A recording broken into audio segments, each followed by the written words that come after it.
she has a connection to Drake here because she's the mother of his son. So I did the first part of the show in this beautiful dress, Hmm. and then I handed the girl that ran the show the bodysuit, and I said, "I'm sorry, but I won't wear this." Hmm. And I said, "Have a good rest of your show. I'm leaving." It became more real, and it's called From Combats to the Runway because no one's gonna help you but you. Influencer Insight shares the battles, stories, success of the models, influencers, and entrepreneurs as they find the balance of being influential leaders today while creating long-lasting impact for the future. Hello, everybody. Welcome back to another episode of Influencer Insights, where I have Celeste Tremblay from Toronto joining me today, and she's joining me as kind of my model mentor. Actually, Celeste helped me get started into modeling myself, so it's really cool to catch up and jump on here and talk about where she's been and some of the things she's done. So, welcome, Celeste. Thank you, Ben, and thank you for asking me on your podcast. When you first reached out to me about doing it, I was like, "Oh, I remember Ben. Yeah, way I back. remember when you came to this. Yeah, Yeah, so many years ago, and wanted to be a model, and then here we are now, which is so wild. Yeah, still The both kind times of have changed, right? doing things, and yeah, no, it's really cool. So, Yeah, I'm definitely living here in Toronto now, like you said, but I am from Saskatchewan, like where you are right now. right, And so, close to home, I still have family back there. So I did move to Toronto during the pandemic. right, And what I'm doing now, I guess, is I started coaching some models, but I just do a lot of runway shows here, and I do some editorial shoots, and I model on the side here right now. sure, cool. So, how did Yeah. you, Celeste? I guess going back, coming from Saskatchewan, small town, kind of life out here. How did you get into modeling, and that kind of progressed to Toronto? But what was the steps in between getting to where you are now? Gosh, it's honestly so crazy because back in 2017, I had some stuff happen in my life. Sure. And then I reconnected with one of my good friends who owned a modeling agency at the time, Cool. which was Numa Models at the time. And so I went to go see him, and then recognized right away that modeling and um, everything within the fashion industry came so naturally to me because I've always been very creative. Right. And working with people came really easy for me too. And so falling into modeling and working with the agency was just a natural thing to do. Right.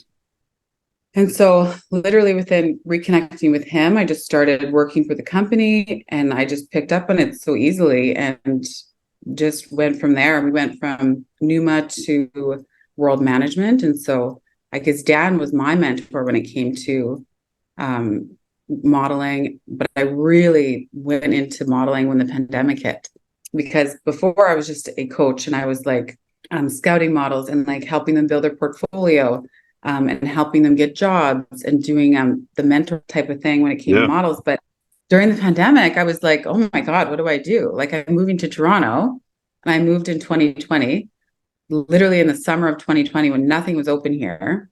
And I'm like, how do I network here? Nothing's there's no parties, there's no nothing.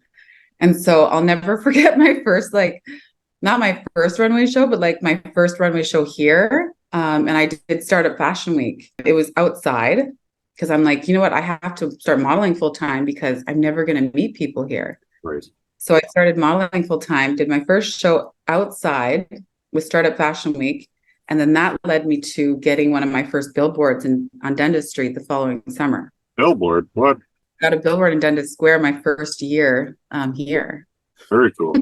I missed that somehow. That's pretty cool. Yeah, it was really cool. It was I was super pumped about it. Yeah, for sure. Selfie everywhere. Right? But yeah, that's kind of how I started modeling was full time was when I moved here during the pandemic. And it's just come so naturally to me now that I stopped scouting because I hadn't worked for World since the pandemic hit, right, because everything shut down. And so now I've just been modeling a whole bunch, and I've enjoyed it and been quite successful doing it so far. I just got published in Inside Fitness in January for the 100th issue. Yeah. Yeah, that's a big milestone. And it was the hottest under 100, hot and fit. Nice. And yeah, 5,000 women applied for this, and they picked 100. Holy moly. Yeah, it's Canada's #1 fitness magazine, Right and it on. just came out in January. So I got published in that as well too. So I've come a long way since I moved here when it comes to modeling. Yeah, yeah. Do you mind, like, did you just decide to go to Toronto? Because I mean, you could have went to LA or Vancouver or something else too, right? But I know I could have gone anywhere, to be totally honest. Like, um, I was in the military for just 19 and a half years. right, And so I was working for the agency while I was in the army at the time. And I typically didn't tell my models and stuff that I was in the army, because for some reason I had this perception that if they knew I was a sergeant and wore combats, that they wouldn't take me seriously as a coach and really, a scout. I don't know why this thing in my head. it's just one of those belief systems, right? We have to tell Yeah, ourselves. but then I started to share about it, and like I had been researching a school in Toronto for about a year and a half and picked the Toronto Film School, but the pandemic hit. And I just wanted Toronto because I've been coming here like my whole life. I have family here, Yep. and I just really like the city. So I had like my plan was to go work in TV and like go model and do that stuff after I was done the army side. The pandemic hit the week I retired from the army, Right. and I'm I'm not free like or not. the timing of it's actually like ridiculous. Like Wow. I'm putting that part in my book because I left March 5th, went on a trip with my friends, and then there was talk. We were in Mexico. There was talk of a pandemic. March 13th, I flew back from Mexico to Canada, and that was the same day that the borders closed from Canada and the US. Wow, it was good So I timing, thought it kind was of. free. I was not. Oh, wow. A month later, my program got canceled, so I couldn't move to Toronto. And then I found a different program at Humber, and I just still said I got to get out of here. So Yeah. because I want to work in fashion, I want to work in modeling, and so I moved to Toronto July of 2020. Nice. Good for you. Yeah. Yeah, that's like there's always a level of fear and kind of anxiety and like anxiousness that you get moving, but to do it during the pandemic, I think that's kind of its own unique story right there. Very something. I honestly moved around all of Canada my entire career Okay. from being in the military. So I was just like, I don't know, I just didn't really have much of a fear. I'm like, I just wanted to get moved here and just start my life again. Yeah. Get fresh starts. And what's kind of been one of the coolest shoots I guess you've gotten to do in the last little while with, besides the billboard? I mean, that's pretty awesome. Yeah, the billboard was cool. That was an advertisement, but when it comes to, I guess, one of the better shoots, it was really interesting. I got to do a content shoot with Sophie Brazeau. Yeah, so she has a connection to Drake here because she's the mother of his son, and she has a sport. Yeah. So I did a photo shoot with her sports line, Sedona. Okay. And it was just a content shoot, but I got to meet her and her stylist, and like we did a full day of shooting and like shot with her whole brand. Like I've just been posting some of her stuff recently. Okay. Yep. That was kind of like the cooler ones that I got to do. Yeah. I guess like that because she's a very talented artist as well too, very successful art. Like she does paintings, and so that was one of my cooler ones that I got to do. Yeah. Do you mind sharing some insights on how you got connected to do a shoot like that, or is that? Honestly, like the biggest thing is like always be kind to the people that you're working with. And I will always like preach that and be yourself, because it's the models that are like entitled and like hard to work with. People don't forget that stuff. Right. And so I literally got this job from a friend of mine who's a photographer. Oh. And he messaged me. He's like, Celeste, my friend is looking for someone your size and like your color and stuff like that to do an athletic shoot, but he wouldn't tell me who it was. Sure. And I said, well, that's fine. Like I'll come. Sure. And he literally came to my, well, I came to his mind because like we've worked together so many times and it's been a good working relationship. Yeah. Had it not been, he would have never reached out to me. Right. I always say like, just be yourself and always be professional and on time and prepared when you're at these shoots, and people will remember you and they'll call. But let's be real, like I'm not that forgettable. Just kidding. people know who I am. Memorable. Celeste is memorable. Absolutely. Memorable. That's gosh, yeah. moving to Toronto, how do you manage to stay up on doing some shoots and stuff like that? Again, back in Saskatchewan, we still do some TFP stuff, but have you been doing that in Toronto, or does that look a little different there? I got away from doing TFP, and again, like it's all about, we used to talk about this in meetings, it's like it's all about quality over quantity. And so I have TFP people that reach out to me and I just won't shoot with them. Right. Because if I shoot with them and the content is awful, I'm not going to post it. So why am I there? Right. So I think TFP is like more appropriate for models who are brand new, don't know what they're doing, or really tight on a budget. Yeah. But if you're doing TFP, you have to make sure you're picking a photographer that isn't going to showcase you in a bad way. Right. You know what I mean? So when it comes to jobs and stuff here, like I pay a lot of my photographers. Well, when I do my shoots, I pay for a lot of them because I want the good content. Yes.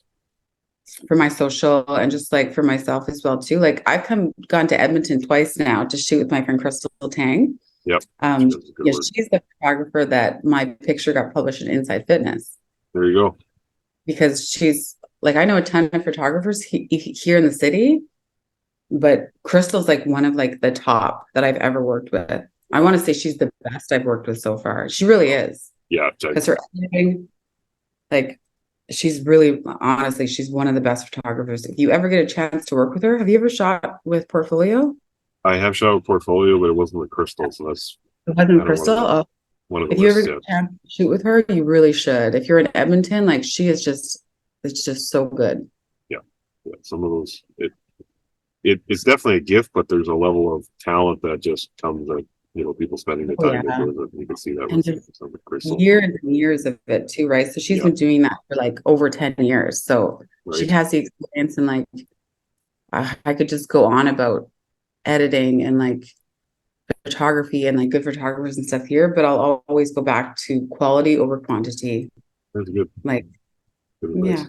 I think sometimes in the beginning it's about practicing a little bit and that sort of thing, but once you've kind of developed your look and your pose and stuff, then you really want to find the high quality stuff too. So yeah, like practicing is a big one, but just definitely like if you're practicing with TFP, don't post them. Right. Like I'm sure I've insulted like so many photographers. Like I wanted to sorry guys. Well, not intentionally, but I always ask, and like, do you want, because I'm very direct. I'm like, do you want me to lie to you, or do you want me to give you constructive criticism about your website? Real feedback. And then I'll give them criticism, and then I'll hurt their feelings, and then they won't want to work with me. That's the way it goes. Tell me dog world out there, man. Yeah. Well, and the thing is, I mean, you're honest about it. Some people, that's a really nice picture, and then they walk away, right? And they, that was terrible, right? That doesn't help, right? So. Because if they can't take constructive criticism, they're going to go nowhere in the industry. Right. Because at the end of the day, like if you can't take the criticism, like if your modeling sucks, work on it. Yeah. I had to work on mine. Like I've had some shitty pictures that got taken. Sure. Like I just don't post them. Right. Right. You know what I mean? File X somewhere. But. Yeah, you just got to practice and just keep going with it. Like the pictures I took, like the first photo shoot I ever did was with Crystal, and my pictures turned out amazing. And so, but from then, like almost every shoot that I do now, I kind of surprise myself because just practice, and you just get so much better. Yes. And you're more comfortable in everything, right? So it's just easier to get in there and do it. So yeah, and it's been really helpful, like working with especially during the pandemic, which was funny. When they have the different fashion shows here, like they have Startup Fashion Week and they have Fashion Art Toronto. And by the way, most of those are volunteer. 99% of it is volunteer, and the models get paid nothing. All right. People won't want me to tell anyone that, but they get paid nothing. Zip, nada. It's such bullshit. Like it's such bullshit. Yeah. But the experience is there, and the models do it for fun, and they do it because they enjoy it. Sure. But it's really cool when you do these different events because you'll have like 5 different photographers around you. Hey models, thanks for tuning in today. Hope that you're enjoying the episode. It's Ben here. I just wanted to invite you to the Influencer and Model Support Group on Facebook, where we've got a great growing community of people looking to help, support, and share tips and tricks on how to grow and become and develop as a model. So go on Facebook, type in the search influencer and model support group, and you'll find us. Click join, you'll be added in, and you're going to find a great community of people to support you in your journey. So do that, and then come back and finish the episode. And now that I've been to so many, I'll get there and I'll know like 99% of the photographers that are there, and they're like, Celeste. Yeah. And I'm like, hi. Don't know me. No, I'm just kidding. I never. But when you're at these events, like right away you're talking, and then you see someone shooting you, and you instantly go into this, and then you start moving because you see them shooting you. Right. And so you kind of get used to being able to go into like the zone of doing it. Wow. And that's been, I guess, since moving here. Okay. Get to be able to do that. Yeah, no, for sure. For people that are, starting out, going back to that kind of stage, what are some things that they should be cautious of, or do you have recommendations for staying safe and stuff when you're shooting with people? Or? Making sure that they have boundaries when it comes to doing fashion shows. Oh. Because some models, and I've talked about that even on, I did a few episodes of my own podcast, and models not having proper boundaries because they're afraid to say no. Right. They're afraid to, like, if they say no, that they're not going to be asked back for the fashion show. Mm-hmm. Like, I have two examples. Like, my first example is we're sitting waiting for a fashion show to start, and these two models are like really needed to go to the bathroom or something. And we're all like waiting, and the guy running the show is barking at everybody and being such a dick. And I was just like, and I looked at the girls, and they're like, oh, I really want to, what do you think he'll do? I was like, I looked at her, I was like, who cares? Who cares? I was like, go to the bathroom. Yeah. I was like, are you getting paid for this? She goes, no. I said, neither am I. I said, go to the bathroom. He's not going to fire you. They're afraid to leave the venue. It's like, you're not getting paid anything. Just leave. Right. Like, if they come back, like, if they don't need you, just go. But the second example would be a fashion show that I did.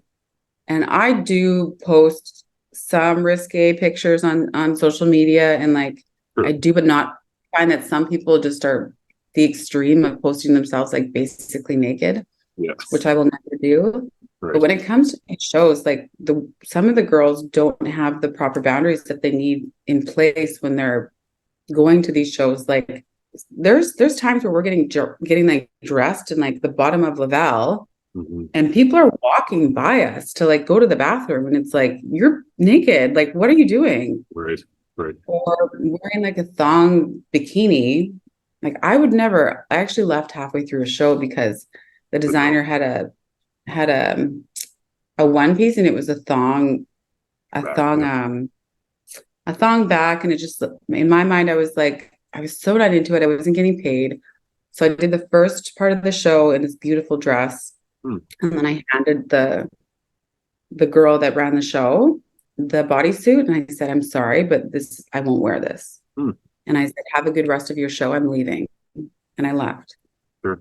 But girls are too afraid to do that stuff because they'll think that they won't get asked back, when like you need to have boundaries, because if you're not comfortable with that, there's 100 people that are watching you wear this. And there are a million people with people with phones, taking videos of you, taking pictures. Like that's, I think, the biggest problem in the industry is models don't have boundaries. Right. Is that kind of something is that partly on the models, or is that just the industry pushing more, or how do you think that part fits? I think it's both, because it's such like an in-depth topic, because like so many women these days, just from social media and from men and women, I won't just say women, really insecure. And so they're looking for that validation. Right. And they're looking in the wrong places for that validation. And so they'll start modeling, hoping that it'll make themselves feel better. But then they start doing things that they wouldn't normally do, that aren't in their character, like being basically naked. Like, because at every single fashion show I've been to, like I was at one in New York where like there was naked people running around everywhere. And I'm like, oh my God. Where are we? No, I'm just kidding. Just kidding, no.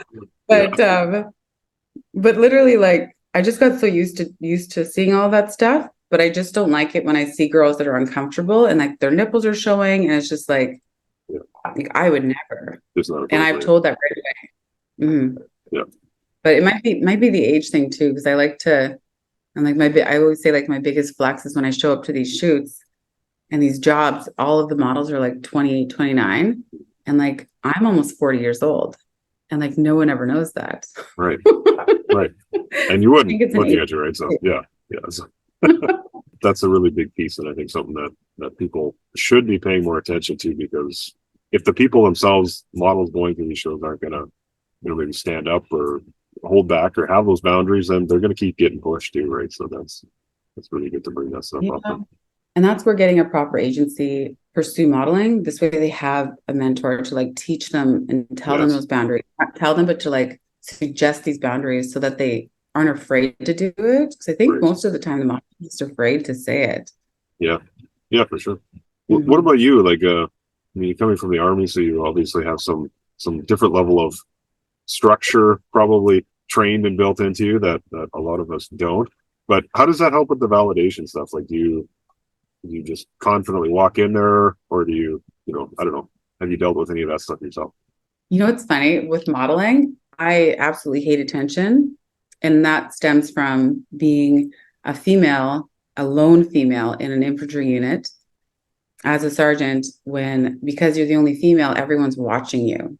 And so I got so used to walking with my head up high and like not letting anyone staring at me affect me. Yeah. That when I started modeling, I honestly just didn't really give a shit what people thought of me. And I still don't. Cool. And that's the biggest flex, I think, when it comes to modeling, because you can't care what people think about you. Right. Because if you do, you're going to be like, oh, my fat's sticking out on this side. Like, who cares? It's what your body looks like. Yeah. Be you. Go work out if you're not happy about it. Yeah. You know what I mean? But so when it comes to modeling, like, yeah, I just do it. I get on the runway and it's a big mental strength game. And that comes with experience and it comes with time. And that's, I think, why being in the military was beneficial for me, because it gave me that self-control, that emotional intelligence, that emotional, what's the word? Strength to like not care what people think when I'm out there. Right. Yeah. Do you have anything that without being in the army for 19 and a half years, you'll never quite experience some of what you're talking about, but do you have things that anybody could do themselves, or things that they could practice in trying to build some of that mental strength alongside things like working out? Yeah, there's lots of things that they could do. Honest to God, I'm like, a lot of people need to work on themselves in general when it comes to personal development. Yeah. But there's tons of things to build up your own self-esteem and your own self-confidence. And it's an internally they need to heal on their own. Right. Like nobody's going to fix them for them. Right. And so some of the models that have like problems, like I do know some models that do have issues that they have to deal with. And if it's fine if they want to keep modeling, but if it's making it worse, you need to stop for a second and then work on yourself. So like I always say, like mirror talk. I think I've heard like Mel Robbins talk about mirror talk, where you talk to yourself in the mirror. Yeah. And you tell yourself how much of a boss you are. You know what I mean? Yeah. And so those are the types of things that I think help people with like building their self-confidence, and just a lot of positive self-talk will do it. But that's like years. It doesn't just happen overnight. That's awesome. That's really good stuff. And probably good for just about anybody, even if you're not wanting to get into modeling. Yeah, that positivity and looking at yourself in a better light. Yeah, you have to, because no one's gonna help you but you. Like even moving here, I was like, I'm like, who is gonna like? Nobody's gonna move me here. Nobody's gonna. No, like you have to be able to help yourself. I packed up my car with my little belongings that I had, and I drove here by myself on my own to start over. New life, new dream, new Celeste. So yeah, same Celeste, just same Celeste. less like weight on my shoulders from being in the military and just like always having to be somewhere and have a responsibility, and like just to be able to take a breath and that must be cool. It honestly is. Like I always try and like, it's hard for anyone to like really grasp that wasn't in it. Right. But I know that the version of me that you probably know is the agent that you went to go see that scouted you for the agency. But for me, it's just like, I joined the Army when I was 16 years old, and it was like being in a prison for 20 years, where like just all, like, for not, you're not physically a prison, but just like the stuff that I went through that I'll be putting in my book that I'm writing. Cool. And the stuff that I had to deal with and I had to endure created so much resilience in me that I was just waiting to be free. And then when the pandemic hit and I was fucking, sorry, I was like jailed again, it was just awful. So just the resilience and having to just pick up and move. Yeah, it was a lot. Put one foot in front of the other, and some days that's harder than it seems, right? So day by day, that's literally my mantra, day by day. nice. I like that. What's some of the favorite things about modeling in general? Like, do you have things that you just wake up and can't do when you're...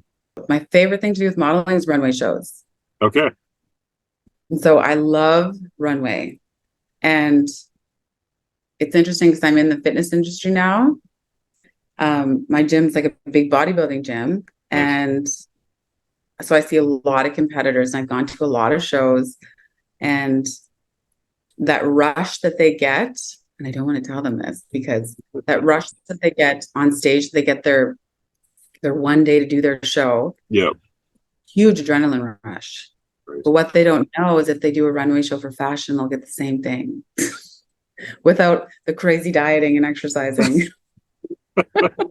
Who knew? You know what I mean? You get that like adrenaline rush when you're on the runway doing these shows, which is amazing. Yeah. And so that's where I think the bikini competitors and the physique competitors keep coming back. Right.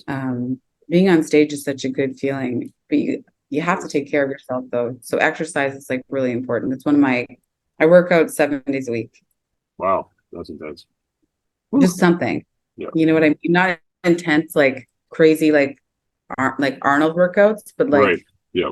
I have rest days, but I'm always moving, always going for walks, and just like keeping myself active, because even as models, like, you have to still take care of yourself. Yes. Like for skincare regimes, like for men too, just taking care of like and healthy eating, because your skin's going to look bad. It kind of blows my mind because I met a couple models even at another runway show that I did for bridal, and I was really kind of shocked at how poor their skin was. Right. And just like, I don't know, models need to take care of their skin, because there's Photoshop, but like, if you want to be like successful at modeling, it's not hard. Like, it takes like 30 minutes out of your day to make sure that your skincare routine is on point and you're taking care of yourself to look good, because then you'll look good at my age. Yeah, exactly. Well, and, you know and how much more confidence do you just automatically have if you're not waiting for that zip to pop out, right? Like, yeah, feel good, feel good. Yeah, exactly. What about Celeste behind the camera? You mentioned you're in the fitness industry and stuff now. What are some things that people would maybe see you on Instagram, don't know about you or wouldn't know about you? I don't know. There's lots. I keep a lot of stuff private.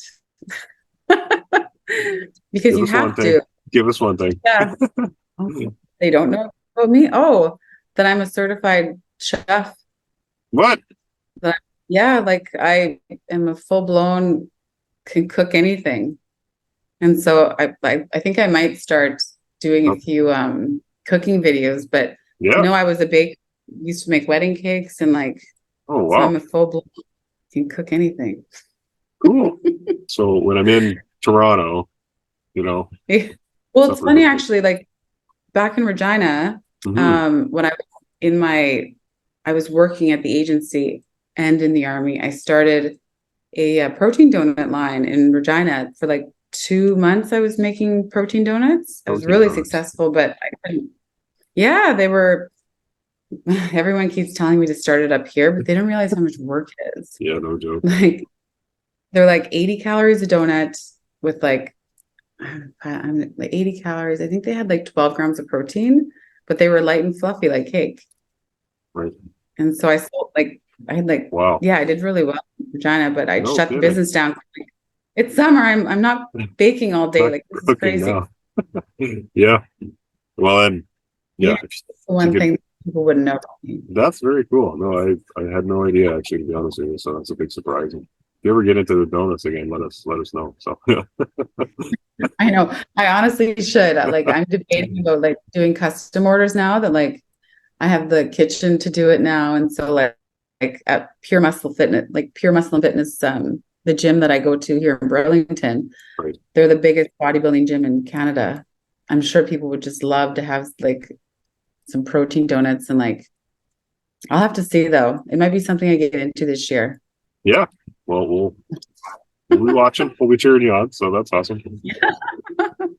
We like to touch, and I know there's a limit to how much anybody wants to share, but we like to touch on the mental health piece a little bit on a podcast, just because there's a lot of pressures for models, and you've mentioned a lot of those kind of things already with body and judgment and being on stage. But what are some ways that what are some, I guess, maybe negative effects that you've seen or felt in your walk as a model, and how would you encourage somebody else on it? First and foremost, like but that comes with a lot of different things. But with modeling, you can start to develop a little bit of body dysmorphia. Mm, I think a lot of models will go through that, men, women, and it's in the fitness industry too. sure. Like I know competitors that have done a show and they put on 5 pounds and they instantly think they're like a ginormous hippopotamus. I'm just like, Wow. so it's body dysmorphia, and it's just about like, but I know a lot of models will go through that too. So again, like self-talk, positive self-talk, take like not being so hard on yourself and just appreciating the body that you're given. Mm, And yeah, that's honest to God. Get therapy if you need it. right. I'm Yeah. always an advocate for that. Or stop modeling if you feel like it's disrupting your life. Yes. Big dreams for the next couple of years for Celeste. Donuts. Oh, not donuts. I know. Well, I know. You eat all donuts. Yeah. I'm gonna finish my novel. Cool. Um, What brought you to writing yeah, a so I'm novel? gonna finish. I honestly started writing it like when the pandemic hit. Okay. I started writing it, but it was getting really dark. So I was drinking lots of wine and I had just finished my time in. And so I've changed a lot since I left the military. Sure. And it started off as like, I don't know, it was like it started off as more so a journal than anything. But then as I started to progress and I started to talk to people about my book idea, it became more real. And it's called From Combats to the Runway.